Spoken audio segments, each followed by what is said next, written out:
Just decide to make an upgrade. Welcome back to yet again another episode of the Upgrade My Classroom podcast. My name is Kevin McKellar, your host, and this is the show where we teach proactive mental health and personal development strategies for teens, so teachers and education professionals can come, listen to the show, learn a few things, and go literally make an upgrade in their classroom. Teach the social and emotional strategies that can help students make better decisions. And today I brought on a really great guest. Her name is Michy Morillo, and I was really excited to interview Michy because I think she brought a very different perspective to what we usually talk about on this show, considering that she works specifically with youth at risk. So she'll find herself sometimes in a school district working with students that are maybe going down a less than favorable path with the decisions they're making, but she'll also find herself working inside and closely with juvenile detention centers. So she'll be working with students who are actually in one of these detention centers and helping them try to cope not only with their time there, but build some type of release plan. We talked a little bit about the differences between what it means to be a motivational speaker and a youth coach. And she was very specific on that. And I really applaud her for the thought process of what she actually is doing and what that should actually mean to other people and how she should be labeled, because the impact is very different. We also talked about how important social circles are with students, and depending on who they're actually spending time with, who they're hanging out with, will that actually dictate some of their decisions down the road. So mentioning the release plan, we did touch on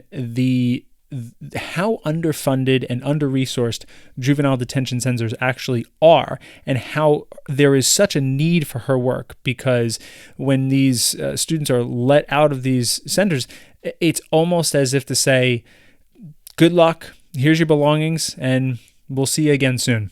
We talked a little bit about perspective, and we talked a little bit about growth mindset versus fixed mindset. And finally, Michy gave me a little homework, so that was very interesting. Michy E. Morillo is an author, youth coach, and acclaimed keynote speaker with lived experience navigating the juvenile justice system. As a former juvenile delinquent and an expelled high school student, Michy went on to have a successful 20-year career in graphic design. Little did she know, actually being repeatedly incarcerated between the ages of 14 and 18 and being expelled were uniquely designed for her life's purpose. Following the blueprint that she now shares, she is reaching back to bring others along.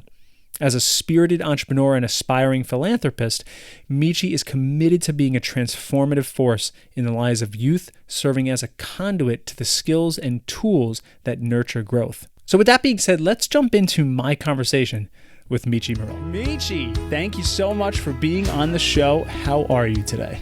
I'm good. Thank you for having me. I'm very excited to have you. I'm glad we got to do this because of your pretty busy schedule. It did not work out. Where were you stranded again? What airport were you in our original interview date? Boston. You're in Boston. How long did you get stranded there for?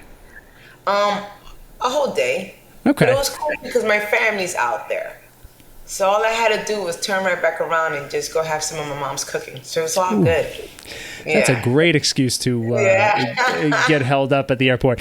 Well, Michy, thank you again for making the time. Why don't you take a few minutes here and just introduce yourself and tell us kind of who you are and what you do and who you help. I am Michy E. Morillo. I am a youth coach. I work with youth who are at risk. I work with all youth, but specifically those who are at risk, who are struggling. I work with parents of those who are at risk, and I also work with teachers. I love it. Very, very succinct, very clear, very understood. So with that being said, though, I want to touch on something we spoke about prior to hitting record here. You said you are not a youth speaker. Now, that may, whether you're in front of a somewhat larger group actually speaking, you're still not a youth speaker, you're a youth coach. Tell us a little bit about why that distinction is important for you. Yeah, I'm not a motivational speaker. I'm a youth coach. A motivational speaker, I believe that if you expect me to motivate you, that means you're giving me your power. I believe that self-motivation is important. So if I'm there and I'm in a room with you and I'm motivating you, what happens when I leave? That motivation leaves. However, I want to inspire you. If I inspire you, that means it comes from the inside. Your spirit is inspired to want to make change. Versus, again, if I'm motivating you and I leave with that motivation. And you're giving me your power as opposed to being self-motivated and being inspired by others. So I hate the term motivational speaker. I think it's a cliche. I don't like it. Again, I'm a youth coach. I'm there to help you win in life. I don't care what football team you like. I am a coach. And the goal of a coach is to just get you to win. I don't want to just throw you in a quote to make you feel good for the moment. This is transformation that we're working on. That's really cool. I'm glad you mentioned that because I also hate the term. I specifically don't put the term motivational speaker because, again, it's been gotten ever since Chris Farley did his thing on SNL. It's gotten a bad rap. But even before then, the older guys in the back in the day, I think they got a little bit looped into some of the cheesy and yucky salespeople. And either way, I think what you just described there is so powerful. You really thought through that, which is very cool. Going back to something you also said in your introduction, you work with specifically at-risk youth. So give us a little bit more detail of kind of what that means, because I think we all have our ideas of what that means, but what does that specifically mean to you? Working with at-risk youth Mm-hmm. is working with those who need help, right? Who are in the spectrum of going down that school to prison pipeline. School to prison pipeline. Yeah, I wasn't able to escape that school to prison pipeline. I was locked up 4 times, and it was like a slide.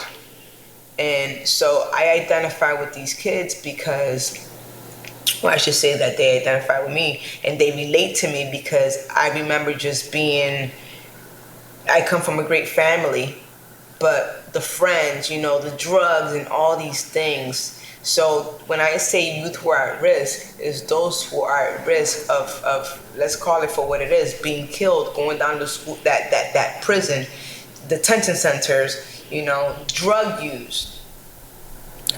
And I just think it's important, and just to touch on something that you said, that it was well thought out about the motivational speaking. I think it's also from experience. It was something that I didn't think about. It was something that I experienced. And that's how I actually wrote my first book, because a kid felt like I didn't know what I was talking about when I was volunteering my time at a detention center. He actually slouched down and was like, well, what do you know about this? And I was like, well, I was locked up a few times. But I understood where he was coming from. He was locked up, he was there, and he felt like I was just only there to motivate him. And then that's when it hit me. I'm like, you know what I'm going to do is I'm going to create a book that even if I leave, my words stay. And that's how the creation of Cell Dreamer came about, because I was motivating them. They're locked up. They don't need to be motivated. Right. They motivated to do what? To go to bed? So I wanted them to do some inner work, build up that curiosity. Tap into that untapped knowledge. Well, wait a minute. Why am I here? And that's how Cell Dreamer came about, because I decided to just tap into that. That is awesome. That's right, because what is your motive for action? Well, if you're in a detention center, if you're locked up, what action? Right. So, there's definitely different programs, but there's only so much you can do. So, yeah, that says a lot about the experience. So, we're talking about your experience with at-risk youth. What do you think that you've found this is a big question. This is an overarching question, but what do you think the determining factor is when it comes to the success of a student, say, entering high school? You know, we pretend, I like to think of high school as kind of a clean slate, right? When it comes to grades, it's specifically the things that are going to be followed through to college, and specifically when we begin to turn, 17 to 18, become a legal adult. What is the determining that one thing, if you had to boil down to that one thing that can propel students on a road that looks like success to you and I? 2 words: personal development. Personal development. Like I was explaining to you before, personal development is personal. So what happens is when you tap into personal development, you learn how to be disciplined. You learn about who you are as a human being. You know it's important to know the things not to do as important as it is important to know the things that you should do. So when you tap into personal development, it's one of those things that you're like, well, wait a minute, how do I become more confident? And you need that. You need confidence to be out in this world, right? To apply for that job. You need confidence, self-esteem. You need self-motivation. You have to be careful that you don't self-sabotage when you receive the things that you actually want. Because our brains, if something is new, what happens is there's fear. And then our monkey minds start like swinging around like, what are you doing? You got to be careful. Well, no, it's there to protect us. Not realizing that you're safe. So I really believe that personal development is personal. Once I got expelled from school, I became obsessed with self-improvement. And the reason being because I said, well, wait a minute. I love my mom. So how come my behavior is not matching up to the level of love? If I love her this much, let's just say, why am I behaving at a mediocre level? So I became obsessed with self-improvement and why do we do what we do? And that's how I just started just searching, curiosity, but it was all on self, on personal development. That's again, going back to Self-Dreamer, it's all on self-motivation, self-awareness, self-reflection, reflecting on my behavior, having the self-awareness to even have the emotional intelligence to keep pushing. What were the beginning things that you started learning? What were the first few books or people or things that you watched when you went down that personal development road? I've always had a mentor. Every job I worked at, I always asked them, what can I improve? Always. I said, what can I improve? They were always, you're always coming in late, Michy. So you got to improve that, right? Why are you taking lunches that are longer? Like, what are you doing? So I've always had mentors. The first book I stole at that age, because I was young, didn't have money, I stole a dictionary. Again, I became obsessed with self-improvement. And how old were you then? I was 15 years old. And that was when you got expelled? I got expelled at 15. 15, wow. Okay. Yes, I got expelled at 15. And so I became obsessed with self-improvement, and I stole a dictionary. And the first book, I've always read like spiritual books. I've read a lot of books depending on the season of my life I'm in. I know I tapped into a lot of books on confidence because I didn't know about confidence, and these are things that they don't teach in schools. Mm-mm. And that's the reason I decided to create a book with all these sections and chapters just to kind of instill into these kids that these are the things that are needed while in school, after you graduate, and long after you're an adult. Yeah. Some of these aspects are so important. Yeah, confidence is a big one, and confidence knowing your experience, because it's I think when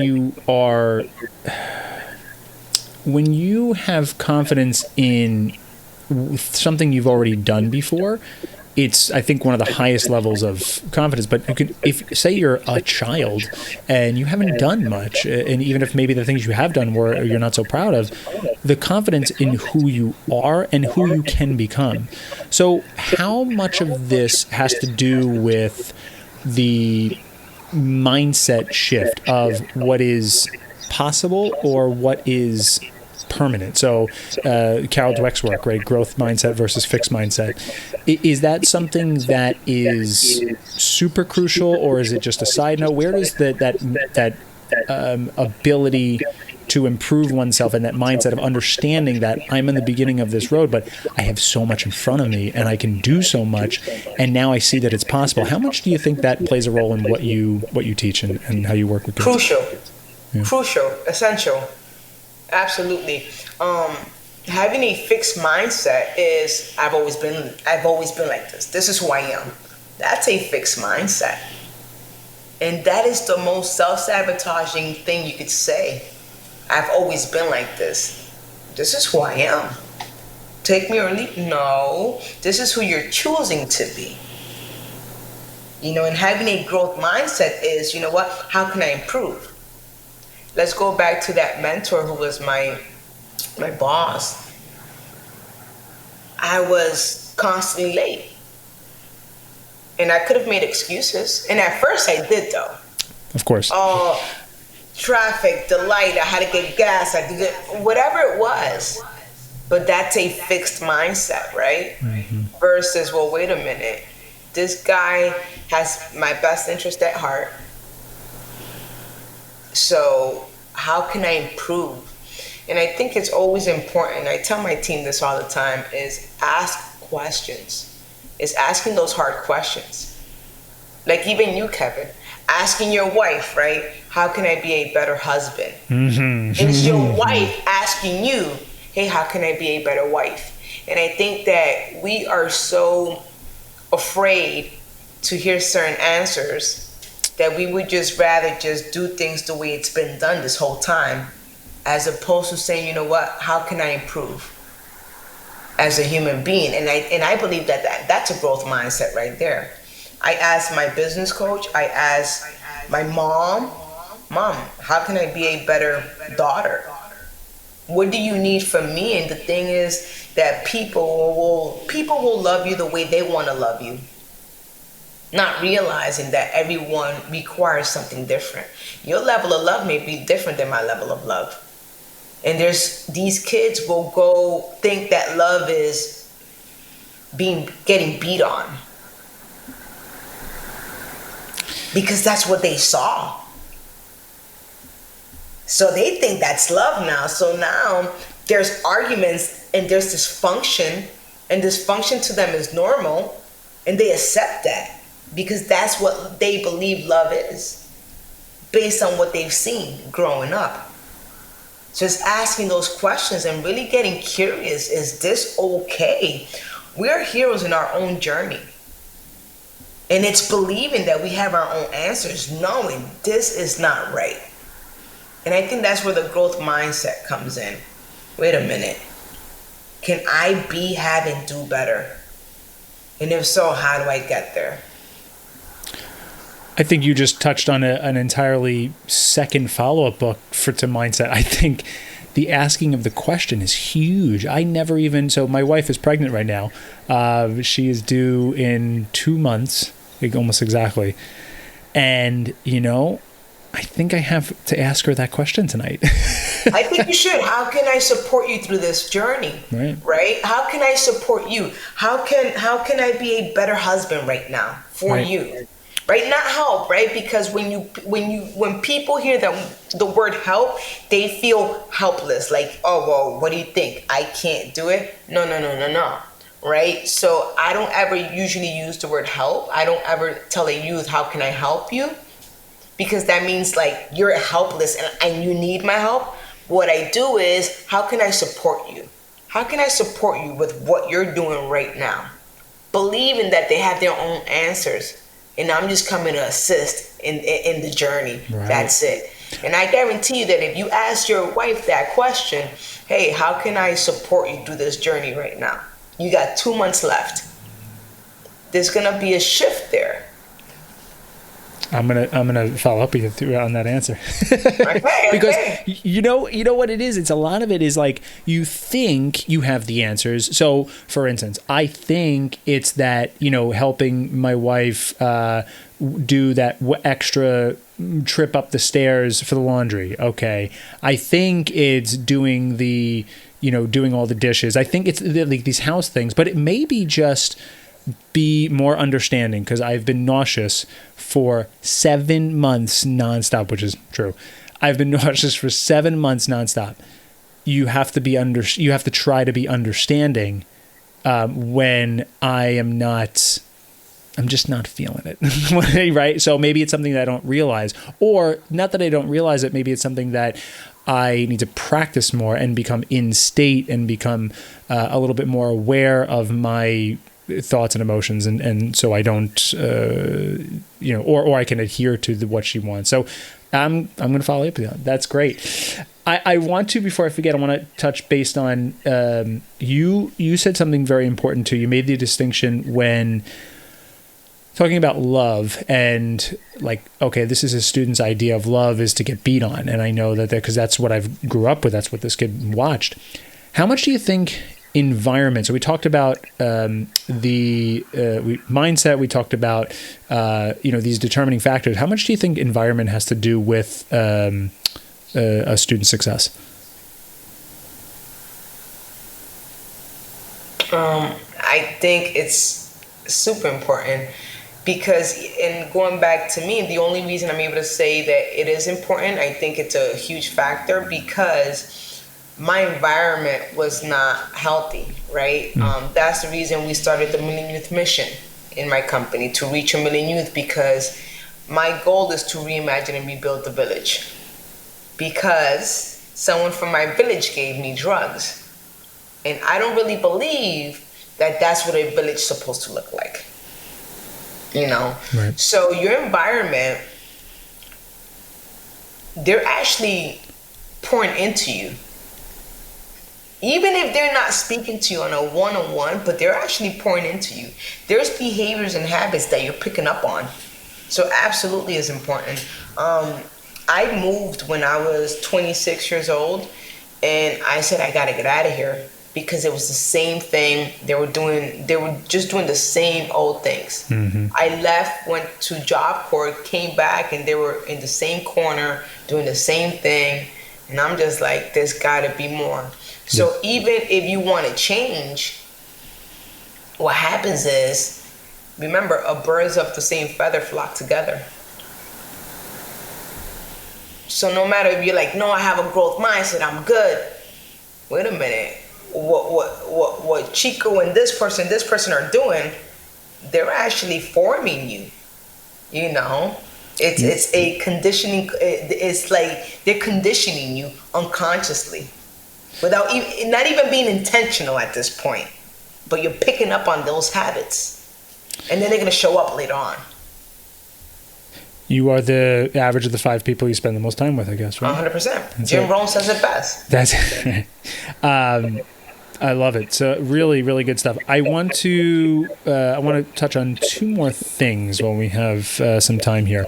I want to talk about something that you and I talked a little bit about when we first started chatting, talking about perspective. You work with at-risk youth. I primarily don't, and it's interesting because a student who there was a video. Was it video? There was something that I watched recently where it was another. I think it was another speaker who told a story. Yeah, it was another speaker who told a story about a student who lost their dog, and then a student who lost both their parents. And they were in the same room together, and somehow they started talking, and he expected the student who lost their both his parents to say, "Hey man, like, suck it up, it's a dog." But it was the opposite. It was they just looked at each other. The one kid who lost his parents said, I understand how it feels to lose something you love. And they hugged and they started, bawling, right? talk to me a little bit about perspective, because a student that I'm dealing with that is, looking at who is super, super stressed about getting into a specific college, and another student who is super, super stressed about what they'll do when they get out of the detention center. That is a very different perspective. Do you have any of your students that you work with that are how they are thinking about other kids who are dealing with other things in their life? Like, talk to me a little bit about that. Just talk to me about like how you feel perspective plays a part in a kid's success. Well, that's actually one of our models in the detention centers, and is helping youth look at their time as preparation, not as a punishment. Oh, wow. Right? Meaning that I'm preparing you for society. Don't look at it as a punishment. All right? At the end of the day, you did something that caused you to be here. However, if you look at it as a punishment, then you become a self-victim. Oh, well, I'm here, this and that, I'm here because of this person, or it doesn't matter. However, if I'm able to help you change your perspective and say, well, wait a minute, this is my time for preparing to get back to society. All right, what do I have to do? And it's build that confidence. Have a release action plan.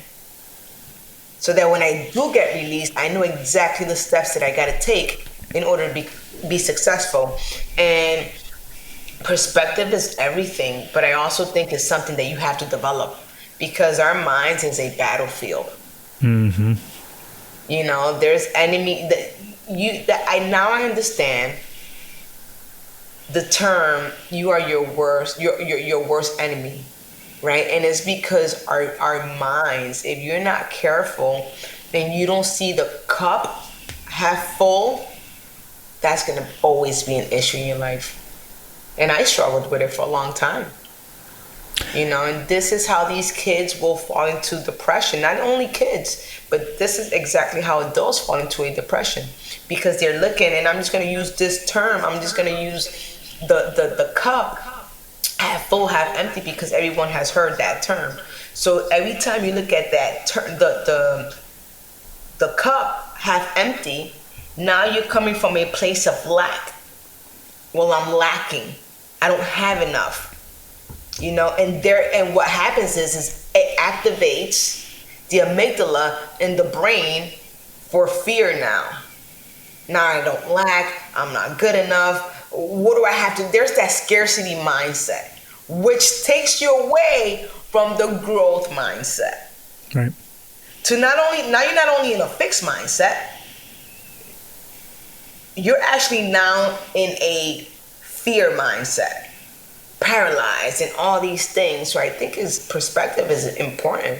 I had to work on that, because even I've always been an optimistic person, but when things didn't go my way, oh my Lord. But I've learned that everything is working for me, not to me. Nothing's happening to me, it's happening for me. I don't know if you've ever heard the story about good luck, bad luck, who knows, about the horse that left. So I guess that there was a farm. I'll tell you, you should look it up, but I'll tell you really quickly. But the moral of the story is that things usually happen for you, not to you. Like good luck, bad luck. Is it really bad luck, or is it really a blessing that you don't know about yet? I'll send it to you just for time's sake. Yeah. I'll email it to you, but I think it's pretty fascinating. That does sound really interesting, because again, it's very hard, again, for coming back to perspective, it's very hard for anybody at any age to see the fact that, or believe, because we can't see when we're entrenched in something that's bad is happening to us, that we consider bad. If we choose, and I think there's a lot of it also comes down to the choices that we have in front of us. If we decide to make this a preparation event to deal with this emotionally, physically, mentally, be able to now, learn from it and then make a plan to move forward. I think that's very tricky, but a really big part of this whole, helping teens get on a right path and a great path. With that, I want to touch on one last thing you mentioned, and I think this is a good segue to kind of wrap some things up here. Because while we can talk all about this mindset stuff and perspective and yeah, that's great, and this feel good and fluffy.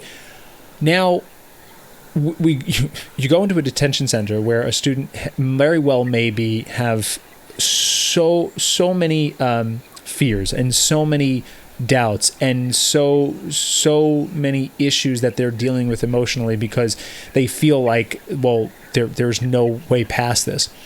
You mentioned the word release plan. Talk to us a little bit about the release action plan. Now, I don't know, is that something that detention centers usually work with students with them, or is that specifically you, or is it both? How does that work, and what does that look like? It's something I created. It's in the Cell Dreamer book. And the reason I created it is because it wasn't around. When I got locked up and when I was being released, they only gave me my belongings. Oh. All right, bye. Wow. And I grabbed my stuff, I grabbed my money, my sneakers, and I left. When I came back, when I got locked up again, they welcomed me as if they knew I would be back. So when I created this book, I said, what did I need at that age? When I was 14, 15, 16, 17, when I was locked up all these times, what did I need? And let's call it for what it is. I know that this is an interview on a podcast, but I really believe that they failed me. And that's the reason that I got locked up as many times as I did. Because if they would have showed me, hey, these are the things that you got to work on, instead of giving me cards to play spades, I think but again, good luck, bad luck. Maybe I really believe that I am who I am today because they failed me. Exactly. So there it goes, going back to that good luck, bad luck, right? Perspective. Yeah. Going back to perspective, right? So if they were who I wanted them to be, I wouldn't be who I needed to be. So at the end of the day, it's all good, but I created what I believe what the detention centers need. I created what I believe the high schools need. And that release action plan is part of the book because at the end of the day, you need a plan. You're going to get released. What's your plan? What's the goal? I even have an exercise, and it's called Who's Got Your Back? You got to know who's got your back. When you leave, there's going to be people that's going to go ahead and trigger you, whatever the case may be. But who do you know's got your back? Because you're trying to do the right thing now, remember. We just prepared you to go back to society. You don't want to come back in here. So that release action plan is important. That's the reason I really believe that I've been hired. My book is respected. It's in detention centers. We're in 24 different states because I am changing the narrative. I am changing this world. My contribution is not only my knowledge and my wisdom, but it's my experience. And I'm not stopping. Don't plan to. Now that is the perfect place to just put a pin in that. Michy, thank you so much. This was really, really enlightening. It was really special to spend some time with you. Now, I think you might have mentioned this before. Is there a book you wrote or something? So tell us a little bit about Cell Dreamer. Obviously you told us quite a bit, but tell us a little bit about kind of where you can get it. And then, of course, if people want to follow you and find out more information about you, where should they go? Okay, so Cell Dreamer can only be purchased on celldreamer.com. And there's two versions. There's a school version for prevention, and then there's a detention version for reentry. And again, it's just dismantling that school to prison pipeline. So if you're locked up, there's that reentry resource. And if you're not locked up, but you're making wrong choices, there's that prevention. It's awesome. And if people want to see specifically kind of what you got going on, is there somewhere they should follow you specifically? Everything's on the website, Cell Dreamer Academy. I have videos there for youth, and any youth that need a little bit of inspiration in the morning. There's also a link on my bio, actually a number that they text coach me, and they get text messages every morning from me right before school. Get your butt up and go to school. That's right. Beat that alarm. Michy, thank you so much. Such a pleasure. Thank you for having me. So that's it. I hope you enjoyed today's episode. I know I sure did. I really enjoyed Michy's perspective and her ability to be so poignant on her work and how it's defined and how she actually reaches students. So very impressive. Thank you for your time, Michy. If you want to learn a little more about Michy, head over to celldreamer.com. You can see her books there, and you could also take a look at the Million Youth Mission, which is really cool. And if you like today's episode, let me know by leaving a like below. Subscribe, and of course hit the bell notification to be notified every time I release a new video. And leave a comment. Let me know what you thought was the most interesting part and the most inspiring part of this episode and our time with Michy. Thanks so much, and I'll see you next week on the Upgrade My Classroom podcast.